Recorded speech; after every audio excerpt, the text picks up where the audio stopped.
Assalamualaikum warahmatullahi wabarakatuh. Selamat pagi anak-anak. Nah, kali ini pembelajaran matematika lanjut kita akan membahas tentang distribusi peluang binomial. Materi ini masih berhubungan dengan materi variabel acak diskrit yang telah kita pelajari sebelumnya. Apa itu distribusi binomial?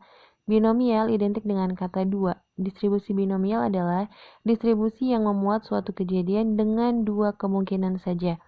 Misalnya, distribusi binomial peluang munculnya gambar atau peluang munculnya angka pada pelemparan uang koin. Ada 4 syarat distribusi binomial itu ya. Yang pertama, percobaan harus dilakukan lebih dari satu kali atau secara berulang-ulang. Yang kedua, percobaan termasuk kejadian saling bebas atau bersifat independen, artinya hasil suatu percobaan tidak bergantung pada hasil percobaan lainnya. Yang ketiga, setiap kejadian memiliki peluang tetap untuk setiap percobaan. Yang keempat, setiap kejadian hanya memiliki dua kemungkinan sukses atau gagal. Nah, rumus umum dari distribusi fungsi binomial adalah menggunakan kombinasi ya di sini, di mana N adalah banyaknya percobaan, X adalah banyaknya kejadian yang diharapkan, P adalah peluang kejadian yang diharapkan, dan Q adalah peluang kejadian yang tidak diharapkan. Untuk lebih jelasnya, mari kita lihat contoh soal terlebih dahulu. Soal yang pertama, sebuah koin dilempar 5 kali. Peluang mendapatkan isi gambar tepat 3 kali adalah. Nah, di sini ketika akan mengisi soal, kalian harus mengetahui mana itu kejadian yang diinginkan atau disebut P dan berapa kali kejadian itu dilakukan. Di sini kejadian dilakukan berapa kali itu adalah N-nya itu 5, P-nya itu kejadian diharapkan adalah setengah.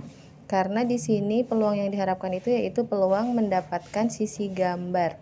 Nah, dalam koin sisi gambar itu peluangnya setengah. Lalu peluang yang tidak diharapkannya kan Q itu 1 dikurangi P, P-nya setengah, jadi 1 dikurangi setengah, setengah. Lalu kita masukkan ke dalam rumus. Untuk contoh soal yang kedua, kemungkinan seorang balita tidak diimunisasi campak adalah 1/5. Berarti di sini kemungkinan tidak dicampaknya itu adalah P atau kejadian yang diharapkan. Pada tanggal 26 Juni 2016 di klinik Anda terdapat 4 orang balita. 4 orang balita itu adalah N. Berapakah peluang dari balita tersebut? 2 orang belum mendapat imunisasi campak. 2 orang itu adalah X. Seperti biasa kita masukkan ke dalam rumus yang sudah ada. Nah, contoh yang ketiga. Sebuah eksperimen melantunkan 2 dadu serentak sebanyak 5 kali. Jika A adalah kejadian munculnya 2 mata dadu yang jumlahnya habis dibagi 3, maka tentukan peluang sukses 3 kali percobaan dalam eksperimen itu. Di sini N-nya adalah 5, X-nya adalah 3 kali percobaan ya. Jadi kombinasi 5 dari 3. Nah, di sini jika ada A adalah kejadian munculnya 2 mata dadu yang jumlahnya habis dibagi 3. Kan ketika kita melempar 2 dadu ada 36 kemungkinan ya, 1,1, 1,2, 1,3. Nah, itu dijumlahkan manakah hasilnya yang habis dibagi 3? Yaitu 12, 21, 15, 51, dan seterusnya. Ada 12